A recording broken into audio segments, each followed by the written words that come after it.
Bonjour chers auditeurs. Cette leçon est le résumé de la leçon 6 du premier trimestre 2024. Un grand merci à nos abonnés pour votre soutien. Si c'est la première fois que vous regardez cette chaîne, veuillez vous abonner et cliquer sur l'icône du pouce levé pour aimer cette vidéo afin que vous puissiez être averti lorsqu'une nouvelle vidéo est publiée.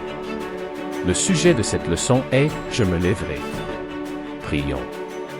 Notre Père qui est aux cieux. Merci pour cette leçon. Aide-nous à la comprendre. Seigneur, aide-nous à mettre en pratique ce que nous apprenons. Au nom de Jésus, nous te prions. Amen. Chers auditeurs, nous ne sommes pas les seuls à vivre dans une ère de malheur. Les psalmistes qui ont écrit le livre des psaumes vivaient eux aussi à une époque mauvaise. Le livre des psaumes nous parle de la colère de Dieu contre le péché et la souffrance sur cette terre. Oui, le Seigneur est patient. Il retient sa colère parce que il ne veut pas que quelqu'un meure.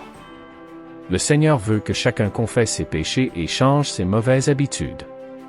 Dieu n'agit pas toujours ou ne fait pas toujours les choses quand nous l'attendons ou voulons qu'il les fasse.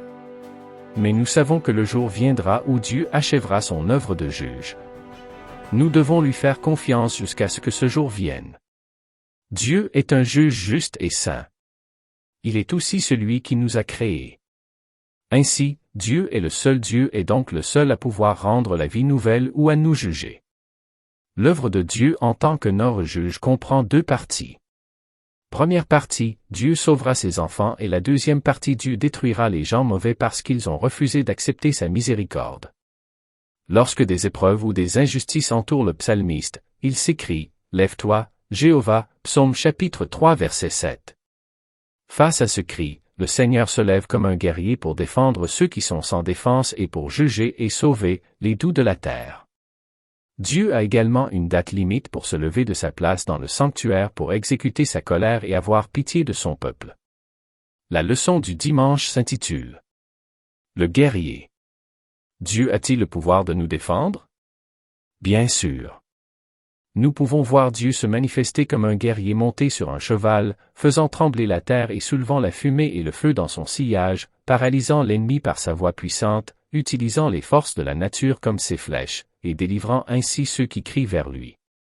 Bien qu'il soit un guerrier habitué au combat, David ne s'est jamais fié à sa propre force, à son intelligence ou à son habileté dans le maniement des armes. Il devait toutes ses victoires à Dieu, qui combattait toujours pour lui. La leçon de lundi traite de la justice. D'abord la justice divine. Veuillez lire le chapitre 41 du psaume. La Bible dit clairement que Dieu ne tolère pas l'injustice. Si les nécessiteux ou les opprimés crient à Dieu, il se lève pour leur rendre justice. Psaume 12, verset 5. Alors qu'il se sentait vulnérable et malade, et que ses propres amis souhaitaient secrètement sa mort, David a crié à Dieu. Confessant son indignité, il a remis son cas entre les mains miséricordieuses de Dieu, confiant qu'il l'entendrait. L'attitude de Dieu à l'égard de ceux qui sont dans le besoin nous appelle à ressentir la même chose, c'est-à-dire à prendre soin d'eux. Le Seigneur récompense ceux qui ont une attitude de justice humaine. En fait, Dieu a délégué la capacité de juger au chef du peuple, le roi étant le principal juge d'Israël. Ceux qui jugent par délégation divine sont appelés Dieu. Cette délégation va au-delà du peuple de Dieu. Tous ceux qui ont la capacité de juger le font par autorité divine, même s'ils ne la reconnaissent pas.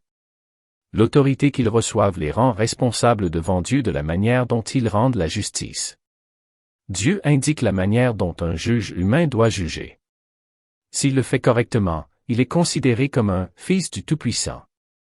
Dans le cas contraire, ils tomberont eux-mêmes sous le coup du jugement divin. La leçon de mardi porte sur le procès. Il y aura une colère divine. Comment pouvons-nous harmoniser les paroles du psaume 137 verset 9 qui dit « Heureux celui qui prend et écrase tes petits contre les pierres » avec la demande de Jésus d'aimer même nos ennemis? Les psaumes qui implorent Dieu de se venger et de déverser sa colère sur les hommes sont durs et déconcertants. Surtout lorsque nous pensons à notre propre colère et à notre propre façon de nous venger. Cependant, le psalmiste n'a jamais l'intention de se venger lui-même. Seul Dieu peut rendre la vraie justice et donner aux gens le prix qu'ils méritent pour leurs actions. Le bien et le mal ne peuvent être pris à la légère. Le mal a ses conséquences, et la colère de Dieu se manifeste comme le seul moyen de l'éradiquer. La leçon de mercredi porte sur la justice humaine. Défendez les pauvres et les orphelins, rendez justice à l'affligé et à l'indigent. Psaume 82, verset 3. Dieu a délégué la capacité de juger au chef du peuple, le roi étant le principal juge d'Israël.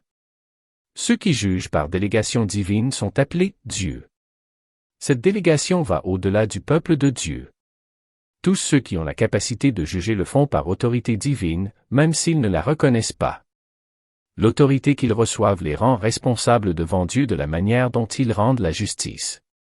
Dieu indique la manière dont un juge humain doit juger. S'il le fait correctement, il est considéré comme un « fils du Tout-Puissant ». Dans le cas contraire, ils tomberont eux-mêmes sous le coup du jugement divin. La leçon de jeudi porte sur le sanctuaire. Elle est tirée du psaume 99. Le sanctuaire céleste est étroitement lié au jugement. Dans le Saint des Saints, où le Seigneur règne assis sur des chérubins. Psaume 99, verset 1. L'œuvre du jugement s'y accomplit comme nous l'avons trouvé dans Daniel chapitre 7 versets 9 à 10. C'est le lieu où le pardon des péchés et le rétablissement de la justice ont lieu. Cela implique à la fois l'absolution de ceux qui s'attachent au Sauveur et la condamnation de ceux qui le rejettent. Chers auditeurs, comme le symbolise clairement l'arche du témoignage, le jugement est basé sur l'accomplissement ou la violation de la loi de Dieu, les 10 commandements. Sur du pardon divin, les serviteurs de Dieu attendent avec impatience l'heure du jugement écrit pour qu'il arrive afin que la justice soit enfin accomplie.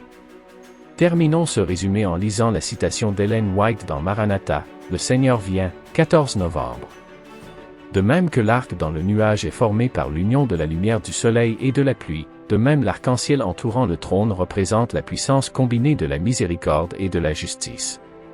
Ce n'est pas la justice seule qui doit être maintenue, car elle éclipserait la gloire de l'arc-en-ciel de la promesse au-dessus du trône, les hommes ne verraient que la pénalité de la loi.